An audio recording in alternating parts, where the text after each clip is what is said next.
But did you know they don't say that everywhere? I mean, they're like whole states. I'll say that you'll hear crickets. They don't even have an expression to take its place. So I sort of feel like it's my calling to educate the world. And I'll give them an illustration of exactly how it's done, at least in Pride's Hollow anyway. That's the nonverbal, bless your heart, by the way. I get it quite often. It's usually followed with a...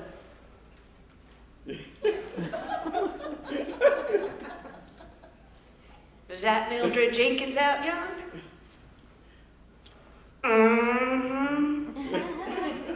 Well, now you know I don't mean to be ugly. But get a load of that rear end. Well, I'm just saying. If that thing gets any bigger to sit down, she's going to need landing gear. Looks like her hips are in parentheses. Bless her. Bless her heart. We probably shouldn't be laughing either because it's probably sort of true. Anybody say that, by the way? Anybody say, I'm just saying all the time? Who? Show me a hand because I got a little present. I got you a little button that says, I'm just saying. I think that's cute. Anyway, I come from a long line of women who did exactly what was expected of them. Your whole world could be falling apart, but you were fine as long as your purse matched your shoes. And I was given my list, or the story that was supposed to be mine. Do everything on the list. Have fun, baby doll. Just don't come out of this box. And I couldn't fit everything on that list. And then it got really tiring. Because the more I tried to be you, the more I lost me. And I had put aside all the things that made me, me, in order to try to be more like you. And I finally came to this point where I felt like I was standing on a cliff, surrounded by all those voices saying, no, you can't do that. No, sweetie pie, you're not smart enough. Oh no, you'll never make it. Oh no, women don't do that. You're gonna do what? I'll see if anybody ever pays you to come speak. And you're going to always have those voices in your life. You cannot run from them. And eventually you don't need them because you'll start to just sort of write them into that script yourself. But I felt like I was standing on a cliff surrounded by all those voices, and yet I heard this one tiny small voice that said, oh yes, you can. And I believed it. And if I can be that voice for you, let me be that voice whispering in your ear today, yes, you can. Or even better. See, it's going to tell you, yes, you can. Or even better, yes, you will. I'm just saying. So I took a deep breath and I jumped and I never looked back. Okay, so I look back every now and again. But I don't look back in regret. I look back in awe of how close I had come to never having jumped at all. Of how close I'd come to just stepping back and playing it safe. Just blend in. And the exciting things in your life don't happen back here. They happen out here. Outside your comfort zone. So I quit my job and I became a professional, wait for it, storyteller. Yes, I know it's weird. I had to put on a business card, website and everything. It said storyteller on it. I would go to networking events and you'd pass around your card and they say, what do you do? And they'd say, I'm VP of a bank. I sell copiers. They said, what do you do? I said, I'm a professional storyteller. They go, oh, isn't that nice? And they looked at me like they weren't sure whether to congratulate me or pet me. I remember telling my dad, he said I was going to quit the family business and I was going to tell stories for a living. That's what I told him. And he didn't say anything. He's a loving man, but he got that look. He got that look. I could see him crunching the numbers he'd spent on my education. And he got that look. He said, bless your heart. You're an idiot. Mama was much better. She said, I don't know what to tell people you do. She thought it was something like between a teacher and a mime. I said, good grief, let's put things in perspective. I got a sister who has an aerial view of Graceland tattooed on her back. My brother for years thought that bin Laden was posing as his shift supervisor over at that Golden Corral. And I'm the disappointment? And it's not glamorous being a storyteller, I will tell you that. You don't get these fancy hotels. I get the Motel 6s after they wash the evidence off the walls. I once stayed in a room, it still had that yellow body tape outline on the floor. I paid the maid $5 to take a picture of me laying in it.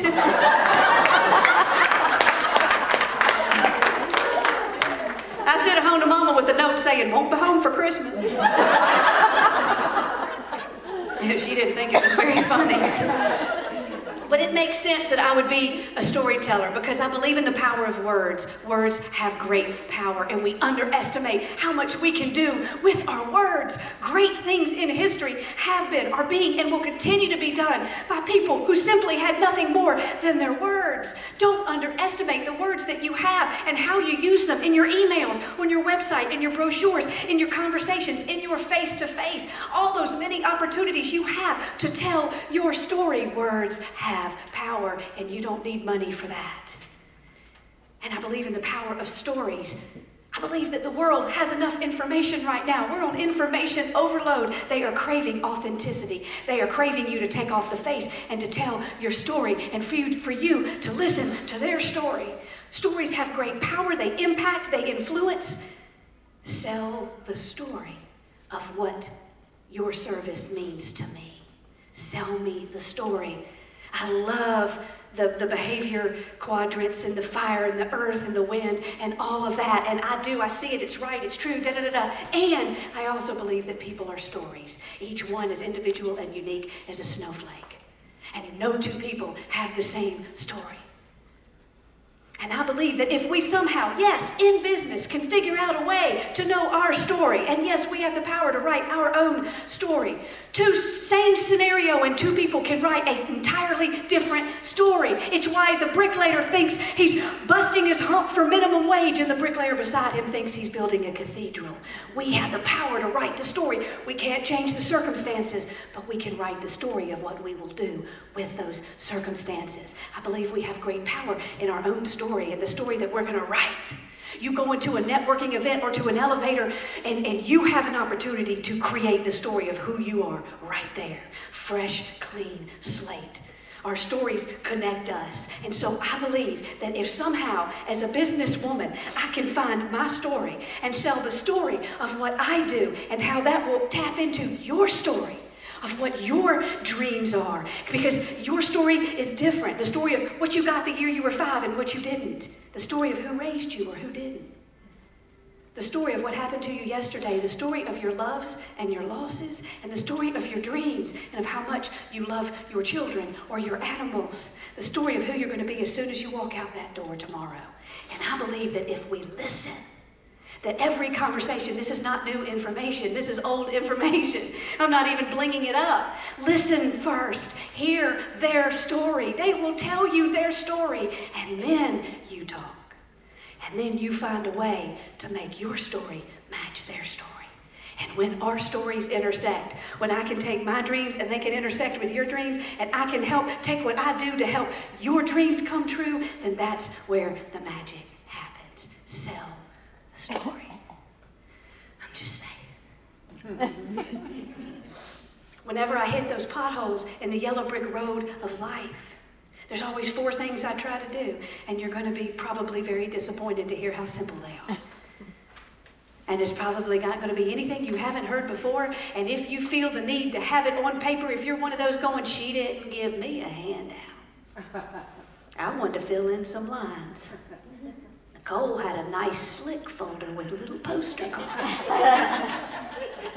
If you're feeling less than, later at the end of this, I'll give you my website. You can go download a 90-page handout that follows through every one of my see, believe, do, and trust. And you can take team building exercises, and you can follow through all of this, and you can take it home, and you can do all the filling outs that you want to.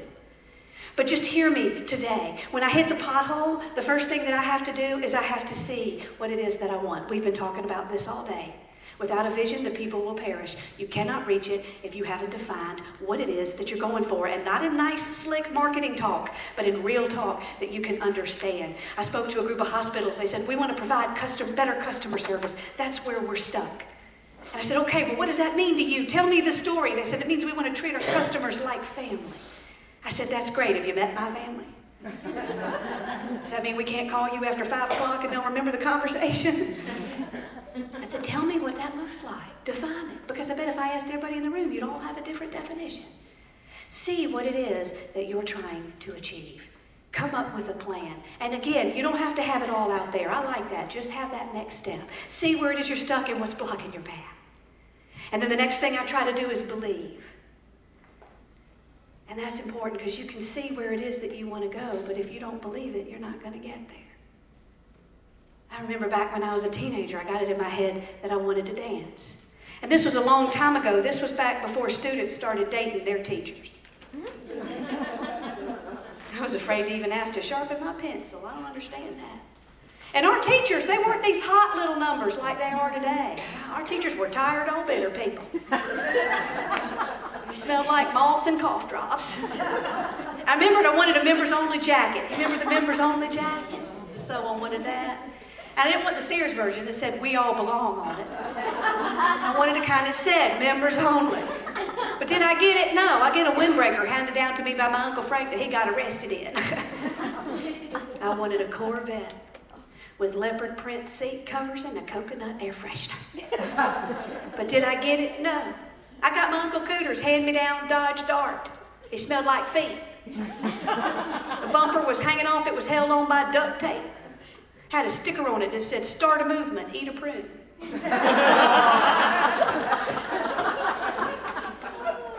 But I got it in my head that I wanted to dance, no thanks to my sister who's like, you gotta be kidding. You run across the street, it takes your rear end an extra day just to catch up.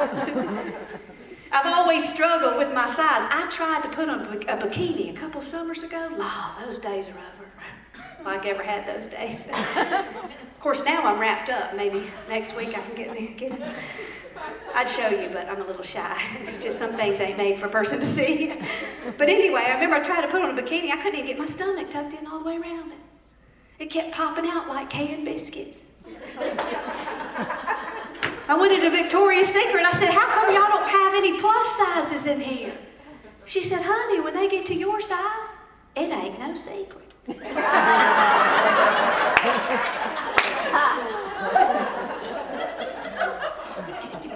Okay, we only got a couple men in here. Men, close your ears. I got to tell you, because we got all women here, you know what I mean. I remember when these used to be the first thing that would enter a room.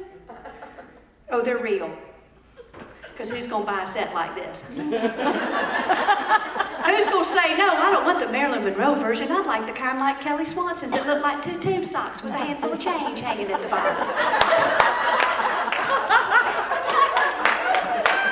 I'm just saying.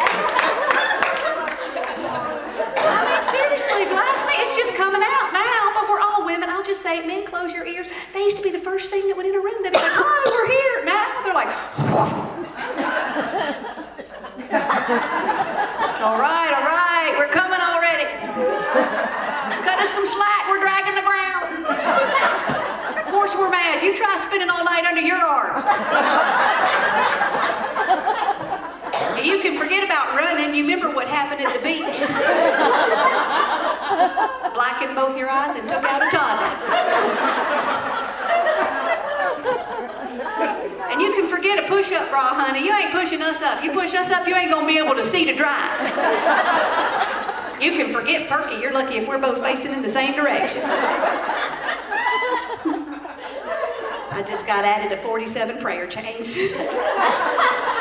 I did that. I told that to a group of 900 Southern Baptist women at a convention, and this lady comes up to me. She's had a walker, and she's probably about 100.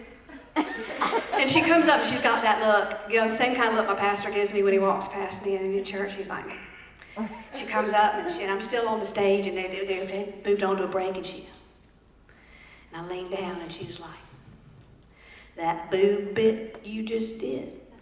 I was like, yes, ma'am. She said, that was the funniest thing I've ever seen. She said, I needed that. Thank you. She turned around and she shuffled off and tripped over her boob.